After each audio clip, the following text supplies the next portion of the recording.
Hello everyone, this is Crota coming at you, giving you game 1 in a series between WFZ and Yumiko. Human vs Undead here on Secret Valley as we see WFZ spawning as the red Undead player on the top right hand side of the map.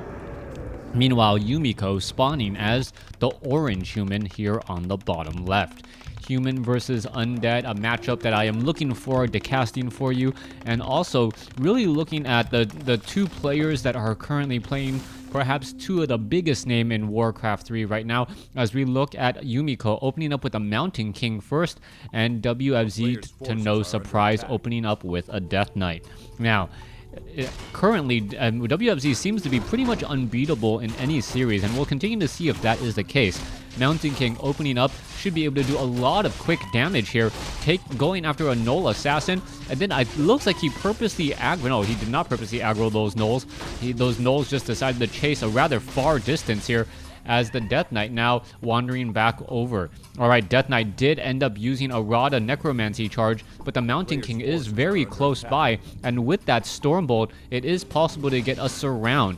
Meanwhile, down over here, Militia going after the skeletal minions. It looks like that one guy may get taken down there. Oh, that peasant does get taken down. There's a death coil for a second unit to get taken out as well, as the skeletal minions are still making their way through. Alright, another unit getting taken down. However, off to the north, it looks like it is going to be a beautiful 4-unit surround from on WFZ's Death Knight. The Mountain King gets the kill there. Not quite sure why he didn't move the units over and away again. Perhaps Yumiko was microing these peasants in order to not be within combat range.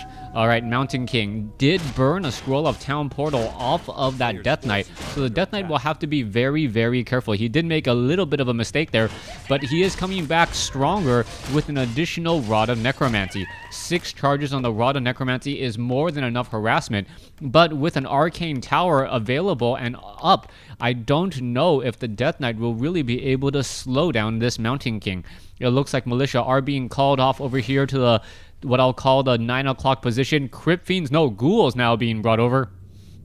Still no Crypt Fiends as of yet, as we are now going into 2 Ziggurats, and I think WFZ definitely made a mistake there. I do not think that he really expected... Death Knight, I believe, got that experience. Yeah, it really looked like that Death Knight got that experience there, as the Mountain King still wandering around. It looks like a Ghoul could get taken down. There goes a Ghoul. There goes another. And now WFZ is actually in a lot of trouble. This is not a good spot for him to be in. As we can see, skeletal minions are now taking a bit of a beating. Back down over here, peasants are now making their way back home. You can see Ogre Magi skeletal minion once more taking a lot of damage, will get taken out there, as Militia now being called in again. Death Knight really wants to finish things up. He has 4 more charges on that Rod of Necromancy, as the bash does come through. Alright, Troll Trapper gonna get taken down. Mountain King getting awfully close to... Oh, another deny there by the Death Knight. Death Knight is doing a very, very good job of just preventing this Mountain King from getting to level 3. However, the Mountain King will pick up a Pendant of Energy now, and is just 5 experience away from getting to that next level. That is going to be very important, as we are now looking at most likely an Arcane Tower and a Town Hall being built down over here. Skeletal minions making their way over. Mountain King is in position. It looks like a very easy bit of damage to try and take down one. There's level 3 now on Yumiko's Mountain King. And with level 3, things are going to go from bad to worse for this Death Knight. WFZ sitting only at level 1 right now on that Death Knight, going up against a level 3 Mountain King who has well over 300 mana. 300 mana, actually 420 mana, so he's going to have plenty of Stormbolts. That is going to be a very big problem, and if we ever get to a tier 2, we could see a Blood Mage or an Archmage or Paladin, all 3 heroes, amazing support heroes for that Mountain King, as the Mountain King either needs hit points or mana, which is what the other corresponding heroes will be giving him. Back off over here, WFZ attempting to clear out this Null here. Lich is making its way out.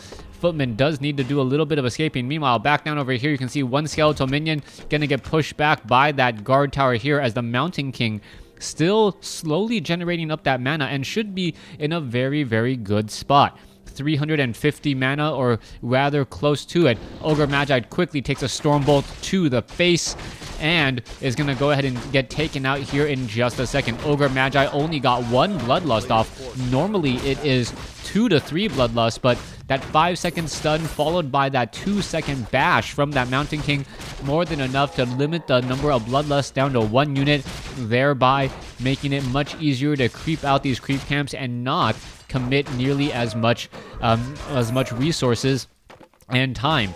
All right, Mountain King picking up Boots of Speed, back up to 300 mana or just about. Skeletal Minion is off over here, and you're going to see that the Footmen are going to try and heal, and this is not going to be a good spot for him. All right, the Mountain King comes over just in time, and you're going to see that all of the units here, the Footmen, are going to need to perhaps try and take down the Null Warden. They're going to do exactly that, going after these creep camps and getting the necessary experience. Meanwhile, Lich and Death Knight now on the move. Death Knight getting a bit surrounded here, and you gotta remember that early Scroll of Town Portal was used by WFZ to try and save that Death Knight. That was a very big, very big play, as Scrolls of Town Portal are rather expensive. Back over here, you can take a look. Null Brute now taken down as well. Yumiko attempting to run away with the rest of his footmen, and that is a fair number of footmen. If we perhaps see a lot of Frost Nova and Breath of Fire, that could be enough to really destroy Yumiko's army. Trying to get a solid number of one type of unit is perhaps not the best way to go, as the Mountain King now picks up a Scroll of Healing. Footmen now venturing forth, could perhaps have defend. You can take a look there. You have it. The units are now making their way over, as we are looking at a big push inside the gold mine portion of the expansion, or the main base. Staff of Teleportation. Mountain King now arrives to the party and is now going to town on many of these units. Mountain King is still right in the center front here. Could perhaps try and take down this haunted gold mine. As you can see, a Footman does have defend here, and the Footman can just start attacking this haunted gold mine, and the Crypt Fiends, the Lich, and the Death Knight, they can't really do much about it. This is a straight up play here, as WFZ currently low on gold and unable to mine anything. Meanwhile, we are taking a look at Yumiko, who is currently up a base instead of being down a base, and it is now 2 bases to 0. Never a position you want to be in. Footmen do have, or that one lone Footman here does have the fend. Skeletal Minions are now continuing to push their way more. That Footman does get taken out. There it goes. Skeletal Minion there gets taken down, as the Footman with the fend trying to fend off these Skeletal Minions here. Ghouls now make their way in, as well, as we're still looking at a fight getting underway. Fighting on Blight, not necessarily the best course of action by Yumiko, but he is preventing gold from being harvested. And every 100 or every 13 seconds, that is pretty much denying a ghoul at the very least. Back over here, we're taking a look. Footman and Mountain King now trying to back off. Mountain King gets a Stormbolt off onto the Death Knight. Death Knight now in a little bit of trouble. Potion of Healing on that Mountain King. Mountain King looks like he healed just a little bit, as the remaining units are now retreating for the hills. Yumiko losing another peasant there, and WFZ is now slowly inching his way back into this. Level 4 on the Mountain King, level 3 or level 2 on the Death Knight, level 2 on the Lich, still continuing to move out with these units, as Yumiko. And now, what did Yumiko do? Oh, Frost Nova onto the Mountain King, preventing any serious healing. And we are now looking at a Staff of Teleportation back down over here, the tail end of this Congo line of footmen. All right, Scroll of Healing could be purchased. Yes, it is. Scroll of Healing purchased. Potion of Healing could be used as well. Not quite sure why he wouldn't use that earlier, just so that he could buy another Potion of Healing and leave that, and perhaps minimize the amount of cooldown there. All right, Mountain King now venturing back off to the north and waiting for this attack. What is going on? Death Knight still looking to easily clear out much of this, now dropping more skeletal minions, as the sheer number of guard towers is going to start to pose a problem. All right, let's see. Footmen now making their way in. Mountain King sitting at level 4. Has a Staff of Teleportation. There is a quick bolt, and there goes one Crypt Fiend. All right, more absorb mana. Footmen now getting absolutely torn apart by the destroyers. as the destroyers are now going after all of these heavy armor units.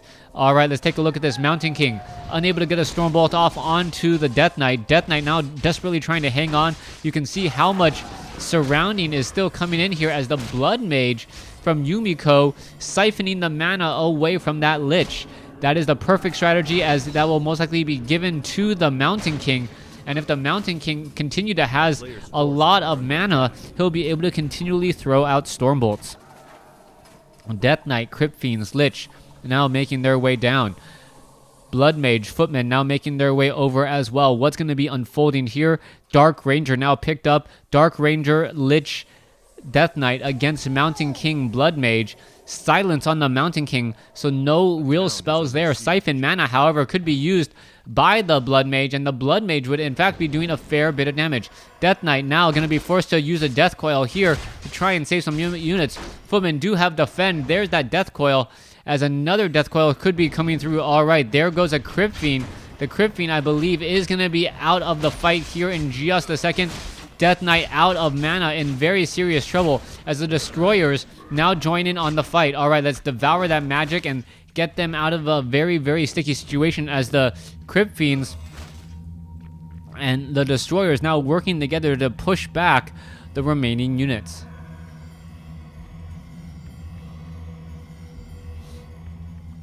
Spellbreaker, Blood Mage, Mountain King, Blood Mage running relatively low on mana. Mountain King already maxed out on mana, will be able to get off at least 4 Stormbolts, which is a rather large amount considering the amount of time it takes to regen that mana. That the hero, the Mountain King, will be able to just throw Stormbolt after Stormbolt after Stormbolt. All right, it looks like the units are now trying to find each other. Where have they all been located? Destroyer now down over here looking for an additional base, as all we are looking at is WFZ holding a rather lucky expansion without his opponent trying to take it.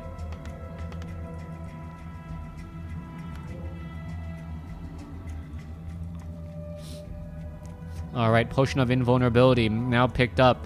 Meanwhile, Lich has sold her True Shot Aura. As we're looking at the what is this? More units now looking to push in from the north.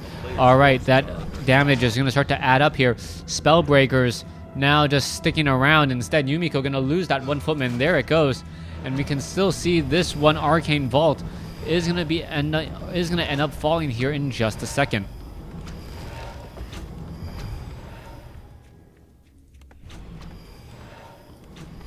All right.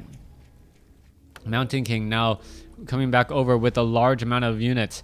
Gauntlets of Ogre Strength, perhaps another Scroll of Healing. Yes, that's exactly what we're looking at. No real way to deal with air.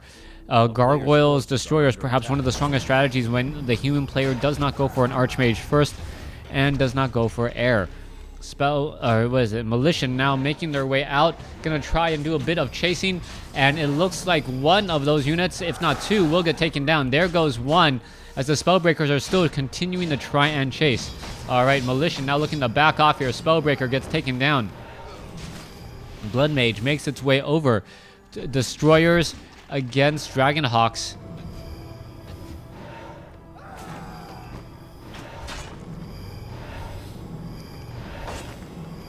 What can really happen? All right, let's take a look at this. A good number of guard towers here at the 9 o'clock position by Yumiko is really making it difficult for WFZ to gain any true traction. The Spellbreakers are now venturing forth a bit too far, siphon mana away from the Death Knight. Death Knight now down to 89 mana, as the Blood Mage now sitting at 300 plus. Being able to deny mana is a very big deal, especially if you can give it back to one of your primary hero. If you do give it back to your primary hero, a lot of damage can be had there. All right, Dark Ranger now venturing back off to the side, gonna go ahead and merge itself right there, and WFZ just hiding himself pretty much in plain sight.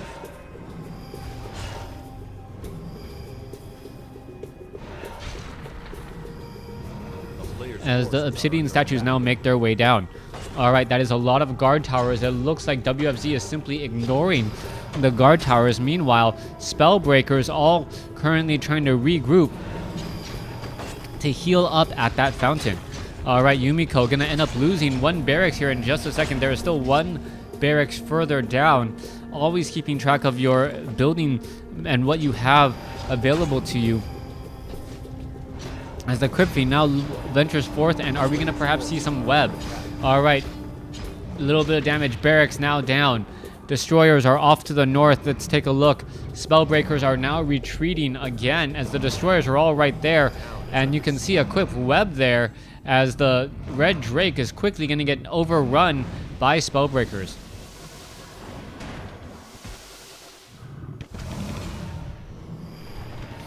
All right.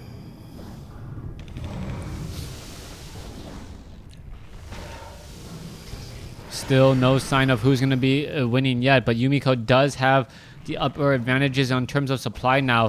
Flying Machine. The player's forces are under attack.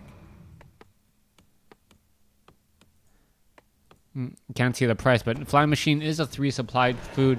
Observers are generally just 1, so I am curious as to what that was all about. Meanwhile, Obsidian Statue now chasing after the Lich. The Lich trying to get away, not quite sure why. Meanwhile, off over here,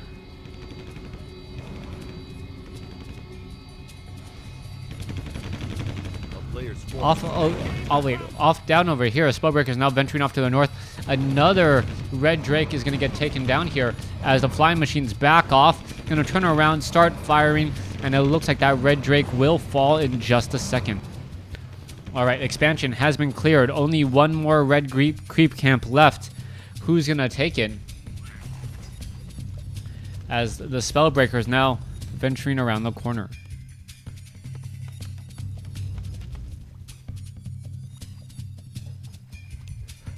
All right, Spellbreaker's looking to make a bit of a move. Oh, there's a bolt. There is a Siphon Mana, and the Lich may end up just getting surrounded and destroyed here. There's the GG, so rather uneventful as Yumiko takes game number 1. Thanks for watching. Thanks for listening. Hope you guys enjoyed it. Please stay tuned for game number 2.